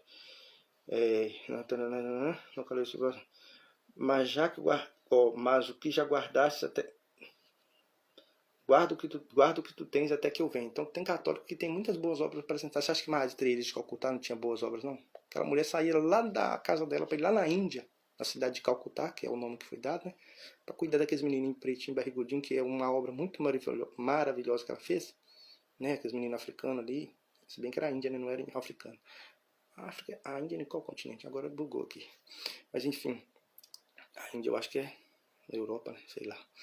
Então, o que acontece na Ásia? Madre Teresa de Calcutá era uma católica e praticava muitas boas obras. Se ela era idosa, não sei, não lembro, não conheço a vida dela, né? Ao que vencer, guardar até o fim as minhas obras, lhe darei poder sobre as nações. Ou seja, vai reinar sobre as nações, vai reger as nações, vai reinar com Jesus. É isso que Jesus está prometendo se o católico for fiel, né? E ele regerá as nações com vara de ferro, com vasos do oleiro serão quebrados, assim como recebi do meu Pai, lhe darei a estrela da manhã, ou seja, ele vai brilhar. E a estrela da manhã é o que brilha. Jesus vai dizendo assim, vocês vão brilhar no meu reino, vocês vão ter uma posição de preeminência. Se vocês obedecerem, rejeitar a idolatria, rejeitar tudo que é ensino errado, vão brilhar como a estrela da manhã. Quer ter uma posição de honra no reino, brilhar? Tem que ser fiel. Tem que amar mais Jesus do que a igreja católica, que é a que nós estamos falando aqui agora. Quem tem ouvidos, ouça o que o Espírito diz às igrejas. É isso. Então já acabei aqui a igreja católica de Tiatira. Agora vamos para Sardes, que é a igreja protestante, né? Vamos lá. E ao anjo a igreja de Sardes escreve, essas coisas diz aquele que tem os 7 Espíritos de Deus, né? E as 7 estrelas. Aí primeiro Jesus se apresenta, que é quem? Quem tem os 7 Espíritos de Deus. Espírito de sabedoria, Espírito de conhecimento, Espírito de poder, Espírito de força, Espírito de temor do Senhor, Espírito de sabedoria, eu acho que eu já falei, são 7. Jesus está dizendo, eu tenho isso aí tudo. Tudo que Deus tem, eu tenho, porque Jesus recebeu de Deus isso, né? Paulo diz que nele habita corporalmente a plenitude da divindade. Jesus é Deus, entendeu? Não é menos que o Pai, mais nem menos, é igual. Não é a mesma pessoa, mas tem a mesma essência. E a 7 estrelas, conheça as tuas obras, que tem nome de que vive e está morto. Olha o que Jesus diz para a igreja protestante. Conheça as suas obras, você tem nome de que está vivo, mas na verdade está morto. O que Jesus não é morto espiritualmente, no sentido assim que não é salvo. É morto no sentido de infrutífero. Você já reparou que as igrejas tradicionais não ganham ninguém para Jesus? São muito difíceis. Não são frutíferas. Jesus está dizendo, está morto. Não está frutífero. Tem que acreditar nos dons. Como é que vocês não creem que batiza com o Espírito Santo? Como é que vocês creem que não ora em línguas? Como é que vocês creem que não tem revelação? Porque você vai na igreja presbiteriana, eu falei, não era para ter falado o nome, agora eu falei. Você vai nas igrejas tradicionais, históricas, tradicionais, eles não acreditam nos dons, não. Aí como é que o Espírito Santo vai agir? Lá no meio vocês não acreditam. Não acreditam que tem línguas, eles falam que é glossolalia. Não acreditam que o demônio manifesta, eles falam que é um surto psicótico. Eles não acreditam que a pessoa tem uma visão, eles dizem que é uma alucinação. Eles não acreditam que a pessoa fala em línguas, é glossolalia, eu já falei. Não acreditam em nada. Como é que Deus vai operar no meio de um negócio desse?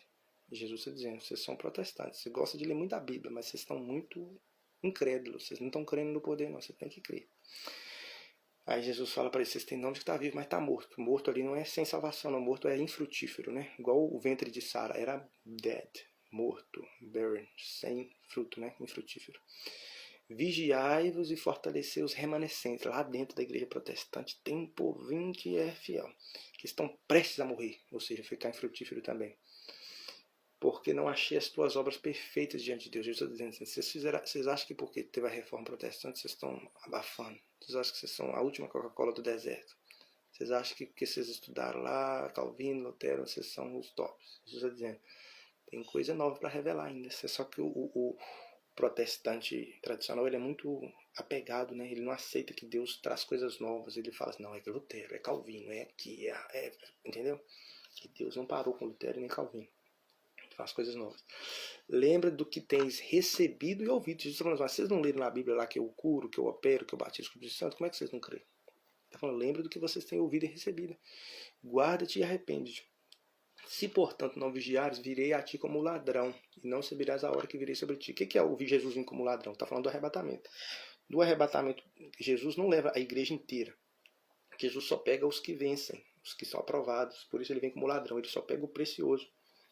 Então entenda, Jesus, no dia do arrebatamento, quem vai ser poupado da tribulação é a pessoa que é um cristão precioso aos olhos de Deus com o seu comportamento e a sua conduta.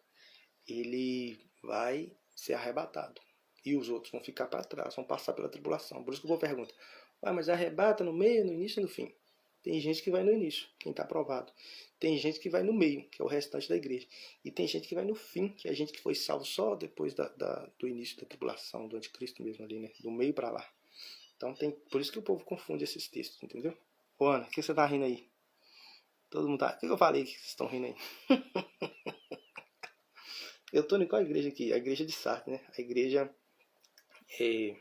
protestante da Reforma, né? Que não criou nos dons. Cessacionista, que é o nome.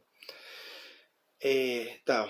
Tem alguns nomes, mesmo em Sardes, que não contaminaram as suas vestes e andarão comigo de branco, porque são dignos. Tá vendo? Lá dentro da igreja protestante tinha um povo que era calvinista, mas era fiel. Um deles que eu acho que era o Spurgeon. Charles Spurgeon, ele é calvinista. Ou seja, ele era dessa igreja aqui. Mas ele orava demais, lia a Bíblia demais. Só que às vezes, para não estar contente ali com os irmãos, ele falava assim: não, gente, eu sou calvinista, tá bom. Eu creio que Deus só salva quem Ele quer, e realmente não é assim que funciona, não. Misericórdia, aí o povo tá falando que tá atrasado. Pelo menos chegando o áudio aí com qualidade, melhor do que chegar junto na mesma hora, mas, entendeu? Bugado. Então vamos lá. Então, Jesus fala, tem gente da igreja de protestantes que vai reinar com Jesus, vão andar de branco com ele, ou seja, durante o período do reino vão andar de branco. Quem não estiver reinando com Jesus vai estar nu, pelado, né? É a palavra que é usada. Por quê? Porque as vestes brancas representam a sua justiça que você praticou durante a vida cristã. As boas obras são os atos de justiça dos crentes. Tem alguns... Tá. O vencedor será vestido de vestes brancas, e não apagarei o seu nome do livro da vida, mas confessarei o seu nome diante do meu Pai e dos seus anjos. Olha que interessante. Tem gente que pensa assim: então se Jesus vai apagar o nome, pode ser que ele apague, então quer dizer que a pessoa pode perder a salvação. Não é assim que funciona. Lembra que eu falei que tem a vida eterna no presente e a vida eterna no futuro? Vida eterna no presente, quem crê em Jesus recebe a vida eterna. E quem for reinar com ele herdará a vida eterna no futuro. O nome no livro da vida aqui é livro da vida eterna. Só que é vida eterna no aspecto futuro. Tem o aspecto presente e o aspecto futuro. Então o livro é da vida. Que vida? Presente e futuro. Futuro. Então se Jesus riscar o seu nome do livro da vida, tem 3 opções para você, como cristão.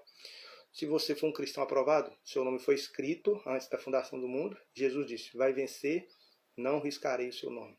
Se você for só salvo, Jesus disse: então eu vou riscar o seu nome. E se a pessoa não for nem salva, nem nada, o nome dela não foi escrito, não, então não tem como riscar, não. Você já prestou atenção? Jesus só risca o nome de quem ele escreveu.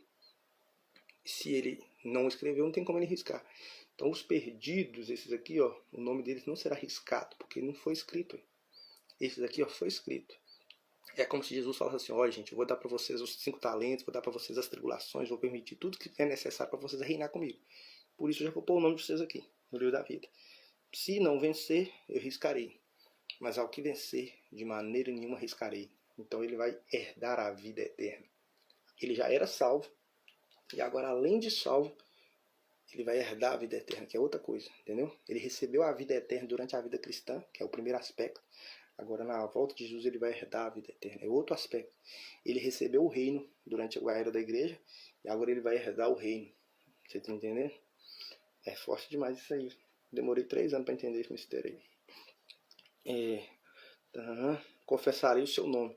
Nós somos salvos quando nós confessamos Jesus. Mas nós vamos entrar, e por isso dá para entrar no céu.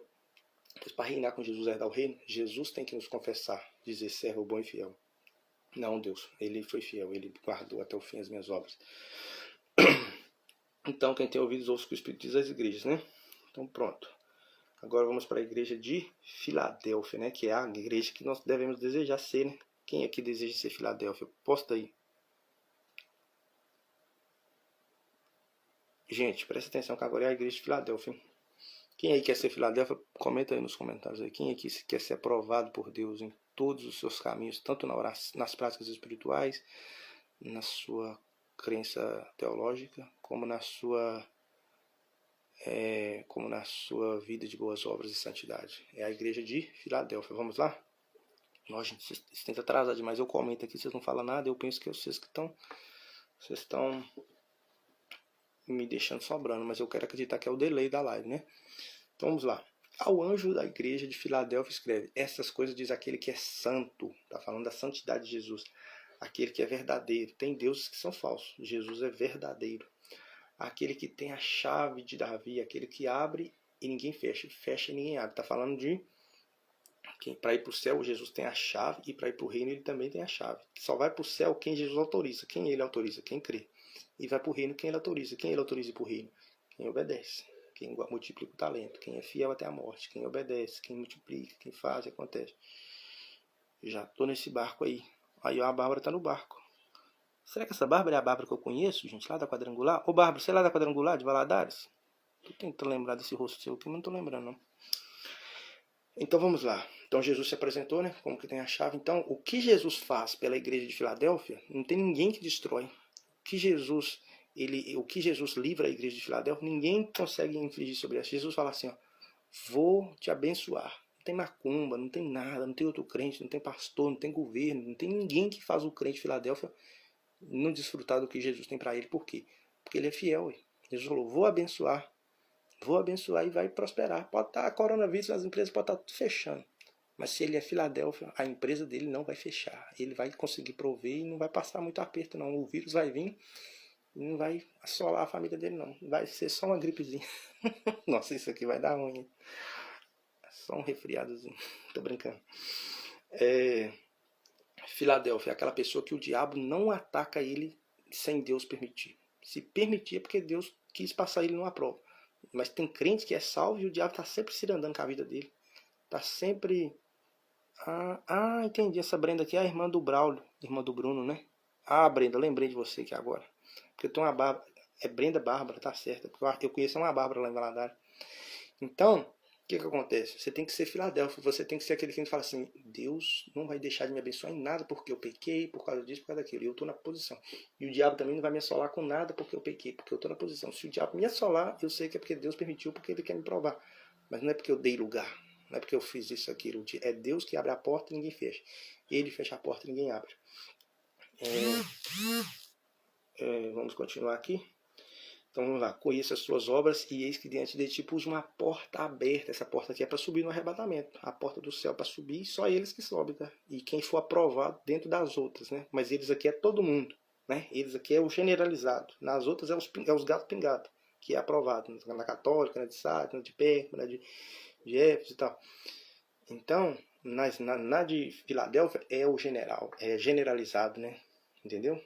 Você entendeu o que eu disse? Em todas as igrejas tem gente aprovada, mas na de Filadélfia, e são minoria, mas na de Filadélfia é a maioria que é o aprovado. Por isso que Jesus disse que eu vou pôr uma porta para vocês, porque no dia do arrebatamento vocês entram pela porta. Lembra da noiva lá? O noivo fechou a porta, bateu na porta e falou, abre. Ele falou, não vos conheço. E ele falou assim, como é que é? As virgens imprudentes ficou para trás porque fechou a porta. Mas elas eram salvas, mas a porta fechou. Para esse povo aqui, ó, Jesus abre a porta para entrar e ser poupado da tribulação. E ninguém pode fechar, porque tem pouca força, guardaste a minha palavra e não negaste o meu nome. Esse povo aqui nunca é uma igreja muito grande. Geralmente é igreja pequena, que é pouca força. Nessas igrejas que fica tendo aquele monte de dominação, aqui, uma ali, vai fazendo, construindo tipo um império. Eles têm pouca força, só conhece a Bíblia ali para obedecer, ensinar, não fica pensando em construir e comprar. Nada de errado com construir e comprar, mas o foco deles não é esse. Tem gente que o foco é construir na terra, é se estabelecer, criar raiz.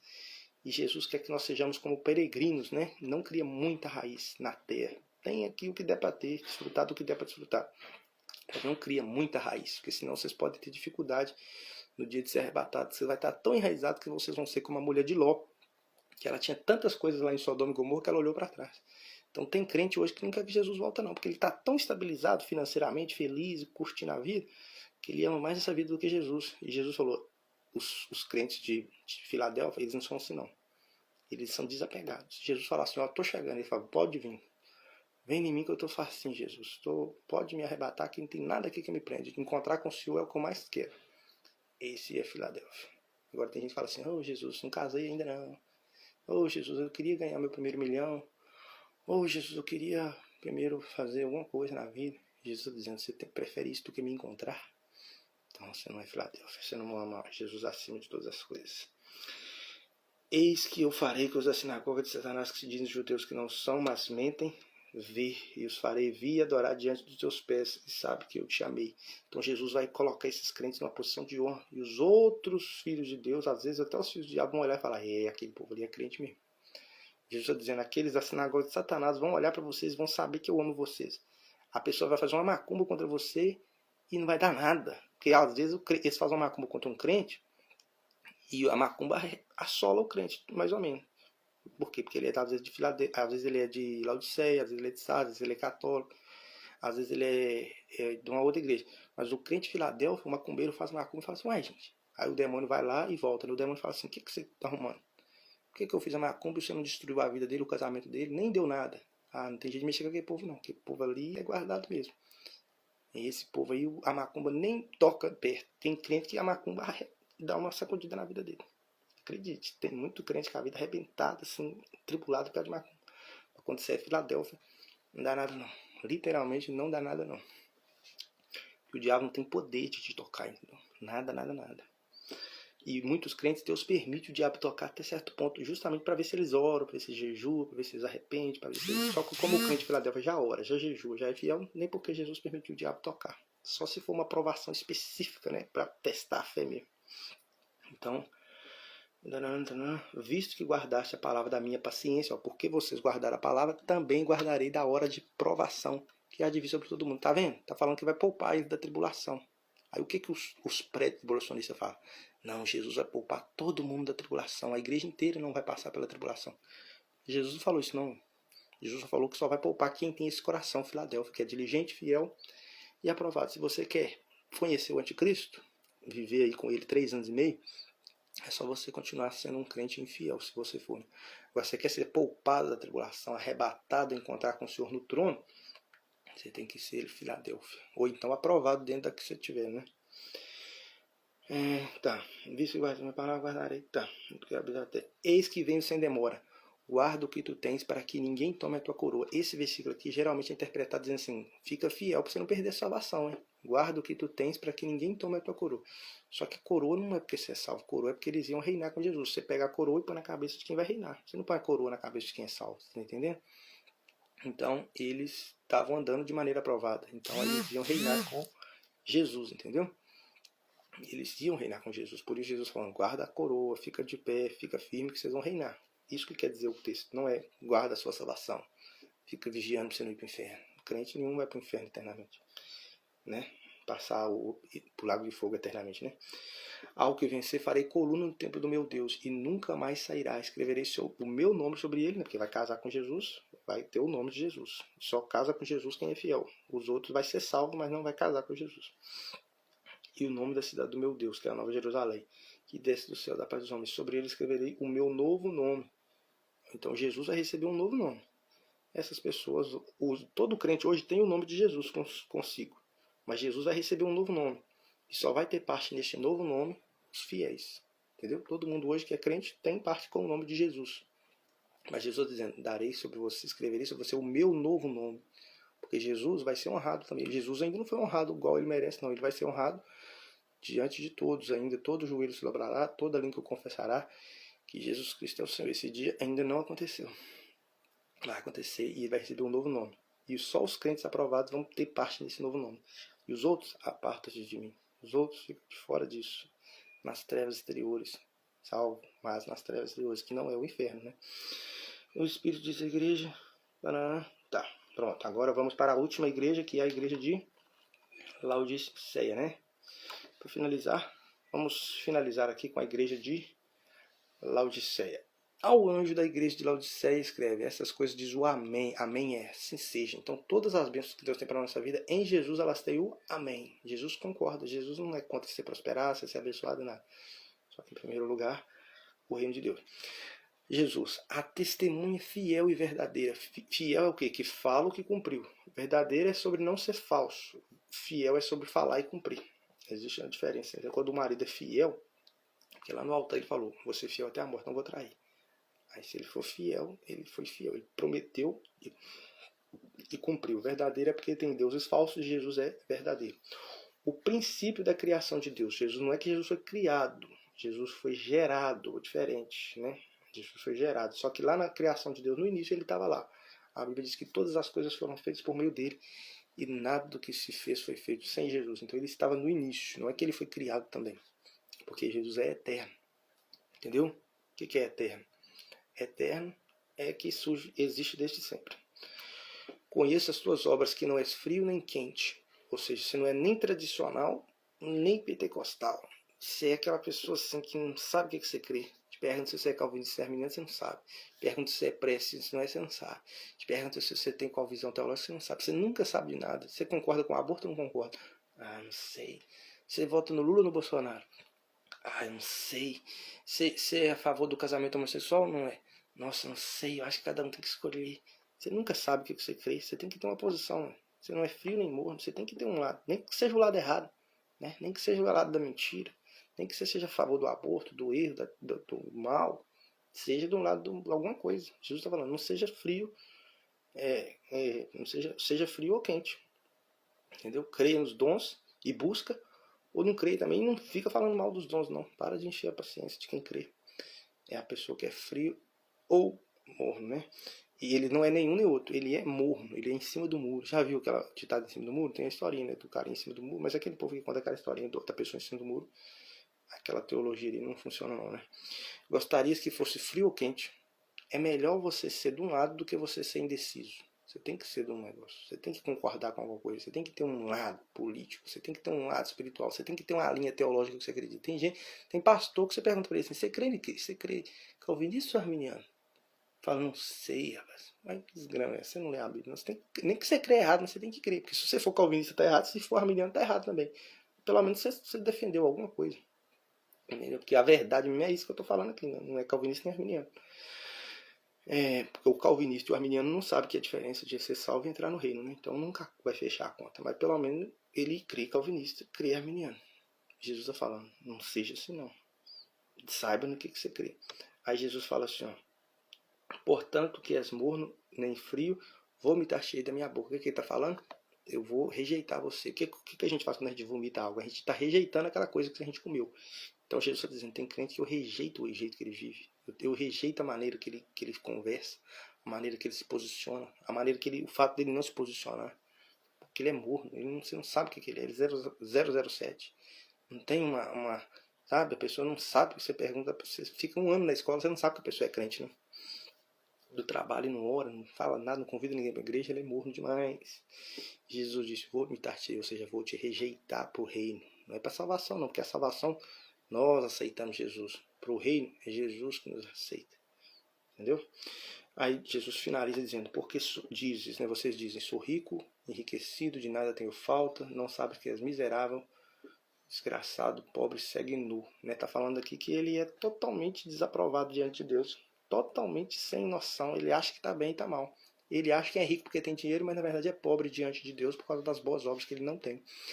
Aí Jesus diz, cego porque não tem discernimento espiritual. E Jesus diz, aconselho-te que de mim compres ouro provado no fogo. Que isso aqui é através das boas obras, né?